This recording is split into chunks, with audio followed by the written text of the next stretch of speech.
A reading from the Holy Gospel according to Mark chapter 6, verse 1 to 6. He left that place and came to his hometown, and his disciples followed him. On the Sabbath he began to teach in the synagogue, and many who heard him were astounded. They said, "Where did this man get all this?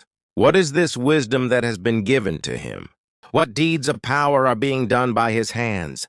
Is not this the carpenter, the son of Mary, and brother of James, and Joses, and Judas, and Simon? And are not his sisters here with us?" And they took offense at him.